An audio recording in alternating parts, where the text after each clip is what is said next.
Hi, I'm Nawal, and welcome to Mamas and Papas. This show is about active parenting and family lifestyle.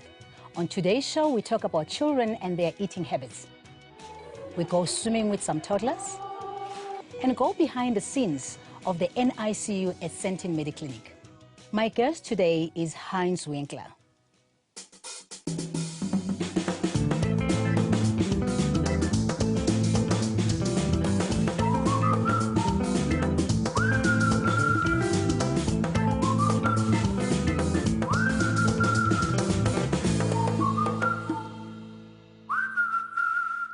Coming up, we're chatting to nutritionists about children's eating habits.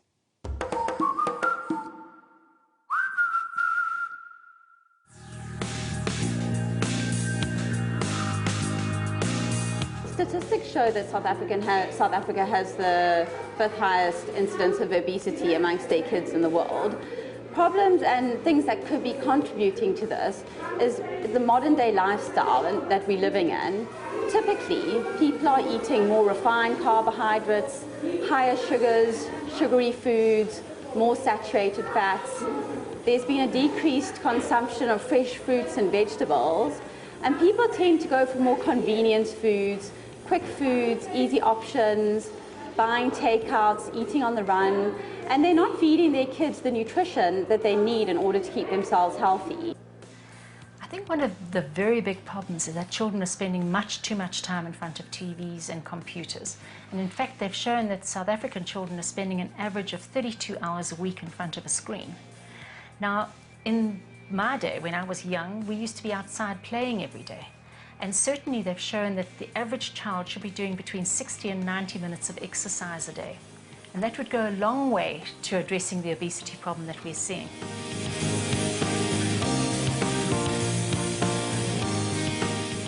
If you look, for example, at a family that's less wealthy and that doesn't have a lot of money to spend on food, what you find is that many of these families will focus on less expensive options. And often a big one is the staple foods such as large amounts of potatoes or rice or pap or sam, or just a general big carbohydrate base, breads. And many people find that this is what the main source of their dietary intake is. However, they lack the fresh produce, the vegetables, the fruits and salads, and often they serve the starch with high-fat sauces, gravies, depriving their whole family of essential nutrients. And yes, these types of dietary practices may increase incidence of obesity just from having the wrong balance of carbohydrates to proteins and fats, and having too much in the way of refined sugars and refined carbohydrates. From the point of view of carbohydrates, the good carbohydrates and bad ones. The very bad ones in that some of the carbohydrates are high glycemic index carbohydrates, which means they get into your system very rapidly, but in a couple of hours you're really hungry again. And if you rather choose low GI carbohydrates, you'll find that you actually won't be hungry again after an hour or two. So choose a low GI bread. Rather have little boiled potatoes rather than a big potato. And if you're going to have mealie pup, which is absolutely fine, if you have it cold, it's a low GI product, rather when it's hot, which makes it a high GI product.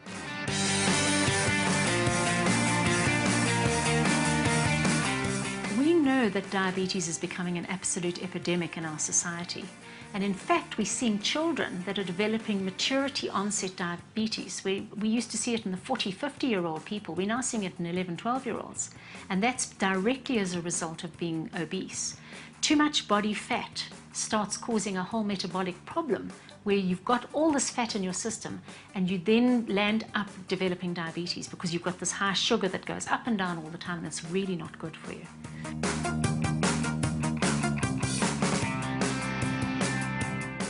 Many parents will say, my child is overweight because I'm overweight, or unfortunately, my daughter is bound to be overweight and she's going to end up being an obese adult because if you look at her family history or her genetics, we're all overweight in the family. The important thing to remember is that yes, there is a genetic link, and sometimes you are born with genes that make you more prone to developing certain chronic diseases or becoming overweight later in life, but you cannot use this as an excuse to grow up to be overweight. There are other ways of controlling your weight, and you really need to look at it and say, I have a family history, or my child has a family history of being overweight or obese, and therefore I need to work that much harder providing my child with the right types of food, in making sure that they exercise, and watching their total calorie intake, and providing them with the principles and the sort of lifestyle modifications that they need to help to prevent them to get there. I think there's a lot of problems in families, and if you watch what people are eating, you'll be absolutely surprised that if mommy's fat, it's often because she's actually eating wrongly, and she's teaching her children to eat wrongly from a very, very young age. I'm always amused that the people that are walking around the hypermarket eating are the people that are obese.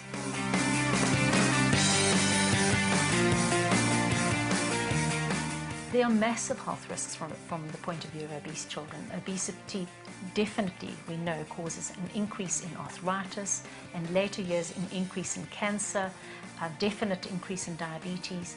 And generally there's so many factors involved in obesity that we really don't want our children to be there.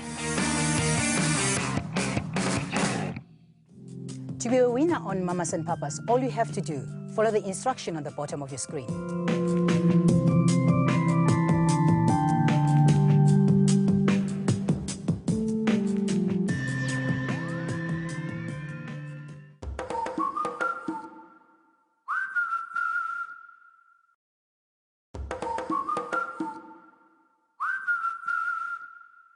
Hans, for some people, giving birth in hospital becomes a bit expensive. What are your plans with Alette? Well, we're just planning to have kind of the traditional thing. We have a gynecologist. We're going to the hospital and just doing it straight up that way. Is it because it's your first baby? It's the first baby, and well, I know there are many other options, but this is the one that we felt most comfortable with. Great. Today we've got our guests here, Lauren and Catherine. Hi. They've opted for different and various options of giving birth. Lauren, you opted for the water birth. Do you want to share with us why water birth? In fact, in contrast to you, my husband and I had very different views on giving birth. I was adamant, given all the literature that I'd read, that I wanted a water birth, and he was dead set against it, and it took a lot of convincing from my part to actually turn him round. And if he was here today, he is such an advocate of water births, because we had such a magical and really, really positive experience. Where did you do it? Was it at home, in hospital? There are not many places where you can have a water birth. We had our baby at Linkwood Clinic, and I'm having my second one now at Genesis Clinic, which is a clinic specifically only run by midwives. Yeah. And with water births, it really is only a midwife supervised birthing process. So there's no gynae really involved at all. All my follow-up appointments were all with the midwife. I didn't really have gynae follow-ups after, say, 28 weeks. And you develop a relationship with your midwife, and it's a very different birthing experience, because she's there right from the very start of your labour, and she kind of talks you through it, and it's a very calm, relaxed environment. And they only really call a gynae if she anticipates that there's something going to be, a little bit of anxiety, or if there's a problem.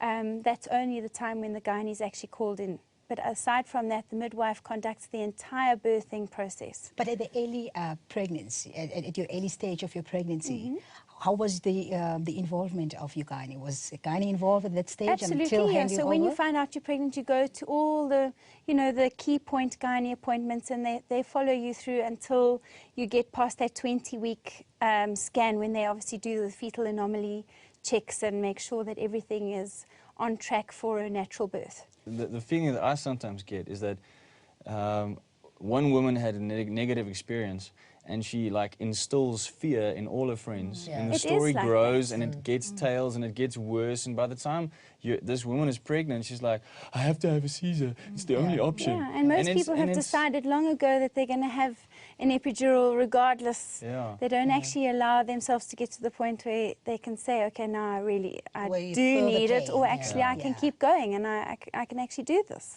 Catherine, your story. You had 3 different birth plans. Yes. Why you opted for 3? Well, when I went to my gynae, I went to the hospital that he was practicing at, and they explained to me that I would labour in the one ward and then go through to the other ward to give birth. And I was standing there going, why? Why would you do that? Why would I have to move? And you're in this pain and you're trying to get through it, and why would you actually have to move?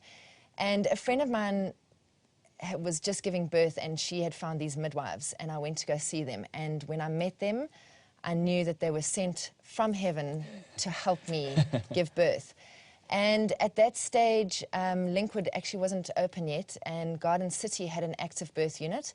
So the midwives could hire the room, in a sense, and I just had my midwives, and I gave birth on the bed. And it was an absolutely amazing experience. I was in the water for a lot of the time, and then I was like, I've got to get out of the water, I've had enough. And gave birth naturally on the bed. And then the second time, I really wanted a home birth. I wasn't very happy at the hospital for that the next morning. I actually left at about 8 o'clock. I said, thank you. What was the problem? I'm leaving. You know, I'd given birth, and I think it was about 11 o'clock at night, and all I wanted was a cup of tea. And I remember, like, the nurse saying to me, well, I don't think we've got milk. I'm like, I've just given birth with no drugs. And I was like, I just want a cup of tea. And so I just wanted to be at home. And it was an amazing experience to be at home with my midwives. I had the same midwives. And it was such a special thing because everything was there. It was all my stuff was there. And I could, you know, if I wanted to wear those pair of shoes after, or slippers, you know,